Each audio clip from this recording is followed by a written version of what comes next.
For the past few years, Ricky Gervais, Stephen Merchant, and Carl Pilkington have been meeting regularly for a series of pointless conversations. This is one of them. Testing. Is that all right? Hello and welcome to the Ricky Gervais Show with me, Ricky Gervais, Stephen Merchant. Hello. And the little round-headed buffoon that is Carl Pilkington. All right.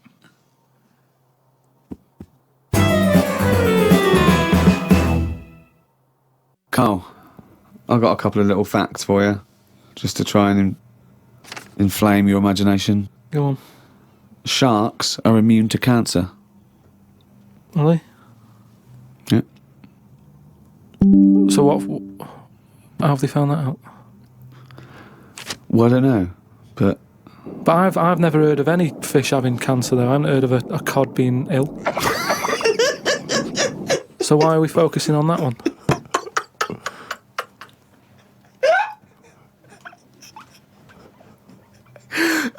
good point. Okay. Stroking a spider can cause its hair to fall out.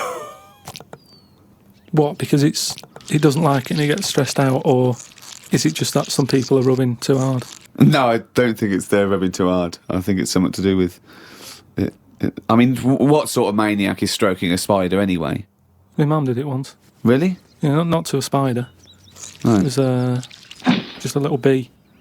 She'd been out, sunny day and that. Got the washing off the washing line. She was bringing it in. Little bee sat on the top of like the bed sheet or whatever it was. Yeah. And she's in the kitchen with it, and she goes, "Look at that little bee there." She started sort of stroking its head. It loved it. How did it make it clear that it loved it? Well, it wasn't struggling. It was just sat there like, because it must have been like a bit dozy. They get a bit dozy, don't they, in the heat and that. And it just stayed there on the sheet, and she sort of stroked its head for a bit, and she had to put it out. It didn't go out. It didn't try and escape. It was like, "You've had enough now." That was that. She sent it out. She loved all that. She loved little flies and stuff, and we had Harry the housefly. What? Harry the housefly. What do you mean? It's just a fly that always seems to knock about in one corner of the room. Right, it's the same fly, was it? Yeah, it was the same fly. Yeah. How do you know it was the same fly? So whenever she saw a fly, she went, "Oh, look, it's back." Well, we weren't letting him in. It's just that it stayed in. Carl, what makes you think it was a pet housefly as opposed to a different fly every day? Because it was always in the same place, in the corner. But it could have been that something about that particular place that attracted flies rather than it was the same fly. Well, I'm never worried about it. It wasn't harming us. It just always hung about. But how do you know it was the same fly? How do you recognise it? We weren't worried about it. It doesn't matter, does it? If like we're thinking another fly's getting a bit of free rent or something, just let it stay. I don't understand why. But why? No. Right, okay. You're in a house, right? There's flies, okay? Not flies, fly. Why do you think it was the same fly for all those years? Just because we haven't got loads of other flies. At no point was there a crossover period where there's two, and it's like, hang on a minute, he's trying it on here. That's what I mean. It was always just one on its own. And we just thought, leave it, it's all right. I don't know why are you suspicious? Why you always think someone's out to do you? No. I don't know why you assumed when you see a fly every now and again that it's exactly the same fly. It just was. It's Harry. The one in our house was the same one. How do you know? Well, all right, I don't, but at no point did I feel suspicious. Speaking of flies, though, and that, they've got one, right? I was out with Ricky, right, and he was reading the paper. There was a story there about a fly that its eyesight was bad or something, and they've made it a pair of glasses, and it had a picture of a housefly wearing. Okay, this is incredible, Steve. Can I take over? Hang on, let me just need to finish a couple of questions for that. So there's a small fly and they've made it a pair of glasses so that it can see better. Yeah. And your concern is what? Well, again, it's just that thing of we're looking after everything now, aren't we? Sorry, I've got to come in here, Steve. All right. I showed you the story. You saw it. It was a picture of a housefly with a pair of glasses on. Right? Right? It was about a one-sentence thing. It was about how far technology's come. Yeah. And a group of scientists using microscopy, right, and laser tools had as an exhibition, shown that they could make a pair of glasses smaller to fit on a hat. They'd put it on there and they'd taken a picture of it, and it's on display. At no point was it actually, because the fly had bad eyesight, the fly was presumably dead, it was purely an art installation or a show of technology. I thought you were going to say, Rick, that you'd drawn the glasses on there. Yeah. And he believed it, like, there's a bearded lady in this paper. No. My God, Tony Blair looks like Adolf Hitler. No. What do you think of that, though? But they did Well, it as an flies experiment. Yeah, but all things start as an But experiment. why would they make a pair of glasses for a fly? How would they know he had a bad eyesight? How would they know it was the same fly? bumping into stuff? I don't know. Bumping into stuff. It's just that thing, innit, of human nature is something's wrong with something, let's fix it. And they try and help people out all the time, don't they? When you know, we're always doing it. We're always trying to help people out instead of just going, you've been dealt a duff card, cope with it.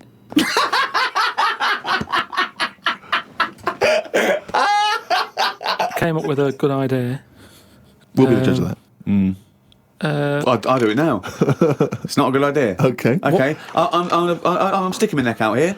I think this isn't going to be a good idea. Okay. Thoughts? Well, I'm going to agree with you. I'm going to second that motion. Okay, let's see. Let's see if we're both right. See-through skin. High five, Rick.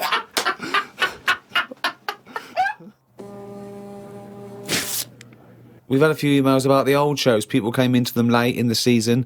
Did I not tell you this? We had an email from an Inuit. Really? Yeah. I thought I'd mentioned this. Have we not mentioned this before? No. No, it was an email from a guy who said, I don't think he lives in Canada, I think, or somewhere else. I apologise if I'm getting that wrong. But I think he said he was half Inuit and he listens to the show. Half Inuit? See, that's interesting because I think it was so remote. I know I'm probably wrong now, but I think that those are so remote that I can't think where they're meeting people who aren't that are also Inuit, yeah. Oh, and who's going, other societies are going, I'll tell you what, I'm fed up, there's no action now, I'm going to the frozen tundra, I'm about to meet someone there. Yeah. Where do they meet? Do they do online dating? What, Probably a lot of online stuff. what do you put as hobbies? Fishing? Yeah. Skinning stuff. Skinning stuff? Yeah. What stuff to skin? Seals. Seals. Yeah, sure. That's about it, isn't it? Why are they hanging about round there? Why aren't seals going, do you know what, it's cold, I'm sick of it here. It's windy all the time, what have you, and I'm getting a club on the head. Do you know what I mean? Yeah. Because they're meant to be quite bright in terms of animals and that, aren't they? Yeah. So why are they knocking about them parts? I don't know. Say, like, if seals died out, right, would that be a problem? We've done this. We've been through this before, Carl. Everything has a knock-on effect. Even a seal, that's sort of in between something already. It's between a fish and a dog, isn't it? I knew you were going to say dog. It's not between a fish and a dog. What do you think fish does? I never dog? understand it. Maybe What do you mean it's between a fish and a dog? I'm just saying it's. It was a perfectly evolved mammal that re-entered the water, I imagine, and then got streamlined. And it's between a fish and a dog. But why not have one and the other? Why not have, like, you've got a dog, you've got a fish. No, it's not Anything in the between a middle. fish and a dog. It's not between a fish and a dog. I don't know what between means. I don't know what... This is it again about saving everything all the time. What is it doing? What's it doing? Everyone's feeling sorry for him all the time. Save the seal and all that. What's it doing? Why are we saving it? Let's just ask that question. What's it doing? A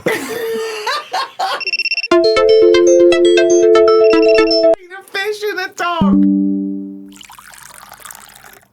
Out of all the people in the world to have a chat with, do you know, what's his face? That German doctor.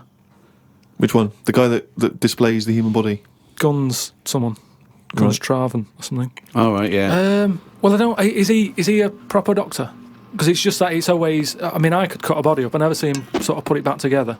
Is anyone keeping an eye on him? Sort of going, well, who is he actually? I'm sure he is a proper doctor. I mean, he doesn't answer everything. Like, he doesn't say, I don't understand why the intestines have to be that long. I don't know why it just can't go from the throat to the belly, exit, straight dark line down, out the arse. You must know. Well, no, because the way he dragged it out and it was like miles long. Yeah. Pointless. No, it's not pointless. Just have a straight. Do you know what I mean? It's what you're talking about. Again, the evolution sort of worked this out for us. It really works. I don't think you're going to improve on it. What I mean is that's probably that long because years ago they were eating dinosaur and that might have took a lot of indigestion or something. I don't know how chewy it was. It might have been quite fatty. dinosaur meat, and it needs to go through all that. Now we're eating like yogurt. So I mean, we don't need anything that is doing that much work anymore. All the food is mashed up. Auntie Nora, right? All her food is mashed. Right? She doesn't have to chew anymore. She's got teeth, but she doesn't need them. And that's how She's got teeth, but she don't need them. No, but that's how we're she could moving have her on. intestines removed then. Well, no, but this is that what would I'm sort saying. our other problem, wouldn't it? We're changing everything all the time, aren't we? I mean, there's some fella who was looking at on the internet, identical twins, right? They were sort of sick of looking like each other, so they were like, "What can we do?" Right? And one of the twins said, "You have my arm," right? And he had his arm taken off and stuck on his twin, so his twin's got like 3 arms. No, it's not true. It's on the website. No, it's not true. What, for a laugh? They were born, so they did that for a laugh. What doctor's doing this then? Well, they're old enough to sort of say this is what we want. And No. Doctors don't go, well, if he wants another arm, and I'll take it. They don't. Doctors don't do that. What sort of practice is this doctor going around and go? Dr. Jekyll. I mean, Carl, think of what you're saying. But where would he have stopped? Can you put his head on my knee? It's up to you. No, but Sign this. If you sign this, you can give my consent. But we, it isn't. What do you think these doctors are doing? Just to do as they're told. They don't do as they're told. They do if someone wants it, and twins sort of it can get you down, can't it? Being a twin, because it's like. Sorry, what would this solve though? I thought you said he gave one of them a bigger nose or a beard or 2 front teeth to make him look different, right? Not. I'll tell you what we could do. Go on. Would you like one arm? Go on. What are you thinking? Well, not twins. Novelty. I mean, you are a mental man. But they can do it now, can't they? There's no sort of there's no line drawn anymore. They don't go, "You're crazy. We're not going to do that." Yeah, in Saw 2, not in the real world. No, they but- don't do things like All this. right, there's another bloke, right? I don't know the sort of full ins and outs of it. Go on, you surprised me. But what he asked for, something happened to his tackle. Right? It's penis. Yeah, right. So he was at the doctor's, and they were like, "Oh, what can you do for me? It's a bit embarrassing. I've got nothing down there." Right. So, doctor, I don't know if he started like rubbing his chin with his finger or something. Looked down. He's thinking, got an idea. You've got a lot of fingers. How many of them do you use? The patient's like, yeah, I see what you're thinking. They cut off one of his fingers, sewn that on to where his tackle is. He's happy. Well, that's different though, isn't it? Well, That's where they've really taken different. tissue. I know, but I assume they fashioned it into more of a knob than a finger. If you were doing that, use a sausage. I mean, why lose a finger? Well, I'll tell you why. Because your finger has your tissue, your blood type, and therefore would graft near your testicles. A sausage is a thing that's made by a butcher out of offal, okay, that really can't be grafted onto any part of the human body. That's why they very rarely use any meat products in surgery. I know, yeah. I mean, why not use a sausage? You're a mental case. I always remember this story when I was a kid about some bloke. He had throat cancer, right? And his doctor said, "Carry on with your life, right? It's not going to be that good, but just carry on, but don't eat meat." And he was like, "Oh, I love meat." He's like, "Yeah, but just don't, have your veg, keep yourself strong, but don't be eating that." Anyway, he was fed up because he loved his meat, and his wife was feeling a bit sorry for him one day. And thought, I'm sick of him looking fed up and that. All he wants is some meat, for God's sake. Give him some meat. So she goes to the butcher's, gets him a big piece of, like, steak and what have you. He can't believe it. He's like, "Oh, brilliant, cheers for that." Anyway, he's got the meat on his plate, just about to tuck in, and the cancer comes out from his throat. What? No, it's something. I know, it sounds really weird, but it's something that I was told about years ago when I was growing up. What are you talking about? It was just some bad illness, some cancer thing, and it was coming out waiting for the meat. It was sort of dying. Again, a lot of your medical knowledge is from the film Alien. So this guy with throat cancer, okay, as opposed to it being a disease of the cell. It was like a living. The alien. It was alien. So it was the animal It was the little animal cancer. That's why What he are you wasn't allowed to talking eat about? meat. He wasn't allowed to eat meat. So it's 'cause sitting there. So it's actually sitting there and throwing. Well, I'll tell you what I'd have done if I'd have had some cancer in my throat. I go, there you go, rid of that. What are you talking about? So what happened?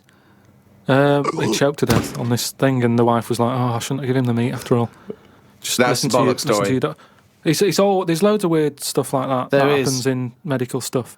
Well, the terrible thing is, if you got testicular cancer and you eat meat, your bollocks come out of your trousers and they're all over the plate, Yeah. and you have to be asked to leave the restaurant. Oh, chimpanzee, that is only gonna bring it down a little. That's the jingle for Carl's Diary, excerpts of which we read each week. Get straight into it. A band from the Conga have won the Best Newcomers in a Radio 3 competition. They use pots and pans for instruments. It says that the Conga is a poor, sad place. So why do people do that happy dance at the end of parties called the Conga? Right, one is the Congo. There's no place called the Conga. They come from a place called the Congo.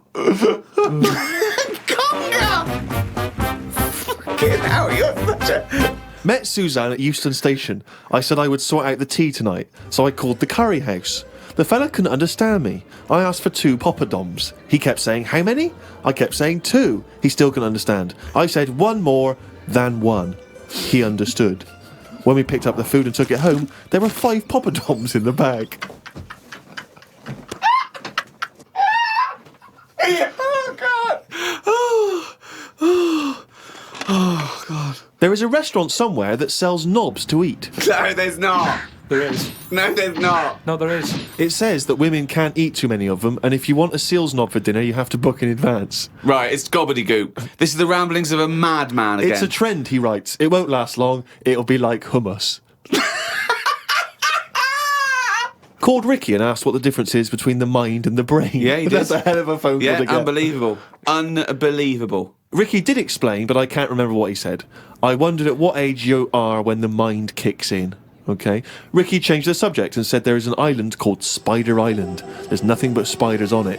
A bloke went to visit the island and said there was 1,000 types of spider in one tree. What do you think about that? What do you think of an island that's just full of spiders? I don't know, because you need spiders. I don't know what they do, but they say a world without spiders wouldn't be good.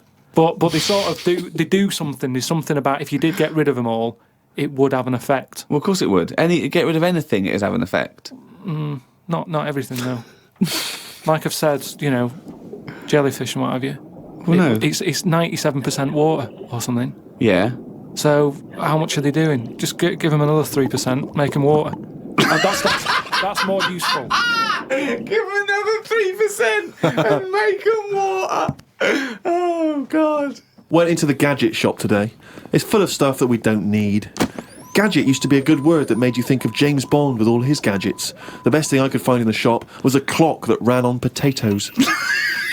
We are definitely going backwards. I agree. Well, who cares about that? A little electrical impulse. So what? Had a night out with old schoolmate. Found out about more of the other lads I went to school with. One is living underground. What do you mean living underground? Not like a mole. Do you Yeah. mean he's got a basement, or do you mean he digs a hole every night? My mate went to visit him and he said it had been raining really heavily and that, and it's all the rain's running in. What do you mean he went to visit him? He went down here. What's that? That's an hole in the ground. Yeah, come in. He just said, "Oh, come round to us," and he's living underground. What do you mean he's living underground? He's happy down there. He said it was really muddy and what have you. He said he won't be going back to visit him. I believe this, though. I believe someone he went to school with now lives in a hole. That doesn't shock me. You spent far too long with him, if that, now you're just happy to accept. I totally accept that. I'd be surprised if I walked round where he lived that there weren't more people living in holes. His dad wanted to throw his budgie on the fire. True. His budgie died, his dad said, let's throw it on the fire. I mean, his mum, what did your mum do? She just was worried about the other bird that was left, so she made it a bit of company by getting a rock, getting a feather off the dead budgie, sticking it on the rock, putting it in the cage. So a man living in a hole It's not is unusual. not that bizarre. Right, carry on. Watched a film about Hitler. Didn't watch all of it as it was subtitled. Can't be doing with that. Ask Suzanne if cinemas are full of deaf people when they're showing subtitled films. She said, shh, I'm trying to watch it. I say, what do you mean, shh? It's subtitled, I can make as much noise as I want. Yeah. She's a lucky, lucky woman. You must be a joy to watch a subtitled film. I mean, the concentration is up there already. It's not as easy as when you're hearing it, because you read things, but it's possible. If you had a buffoon going, I'm just going to sit here and make as much noise as I want, what's the point of that? Yeah. Do that in a cinema. Just walk into a subtitled film and go, right, everybody, let's all do the Congo. We're having our bathroom done. The bathroom man was round at 9 this morning. We weren't allowed to use the shower because it all had to be bone dry before we could use his waterproof filler. Not that waterproof then. Went for a brew with Ricky. We talked about monkeys and how they are closer to humans than they are to apes, and how bees will drink cider to get off their heads. Now and again there is a bee that lets the drinking get in the way of the work, and other bees sting it to death. Blimey. Yeah, well, there are bees. They love a drink, and they will drink pure alcohol. They love getting off it, and they fall down and they're drunk, right? But some bees get addicted in the same sort of percentage as human addiction. Like 10% of bees, they can't get enough of it. They take ethanol, they take cider apples and that, and then when they get back to the hive, they go in a bit pissed, and they've got guard bees, and they go, "Come on, we've all had a drink." Bouncers. Yeah. They sort of are, right? And they push them away, and they push them away again. Then the next time they go, right, I've had enough. And they give it a good hiding. And Carl couldn't get over this. I saw his face, but I knew that he was thinking of that bee with sort of like eyes rolling around his head, a little bit belligerent with his jacket on backwards. Yeah. And the bouncer going, come on, son, we've all had enough. Let's move away, Yeah. move away. You're not coming in, right? You're wearing trainers. Yeah, you're wearing 3 pairs of trainers, and I'm sick of it, But what I did find out, because I went home and went on the computer trying to find out about drunk bees knocking about, they're not actually meant to fly. It's only because they don't know. Fly. Well, no, but they're if they were told that you're not actually designed to fly, they wouldn't bother. No, this is that thing that goes around that aerodynamically, on the face of it, looking at the size of the wings and the body proportions and everything, that it's a surprise that they can fly. Okay, it's not that no one's ever told them they can't, and as soon as someone tells them you're not meant to fly, they all fall out of the sky going, "Oh, what are we doing?" Like in a cartoon. No, but it's something about the confidence and that. At the moment, nobody's saying. It's nothing to do with the confidence. There is no such thing as confidence in bees. A bee never loses his nerve. That's not why it drinks. Because what are you drinking for? I'm just not confident anymore. There's no point to turn to the bottle. I can't go up there again. You're an idiot.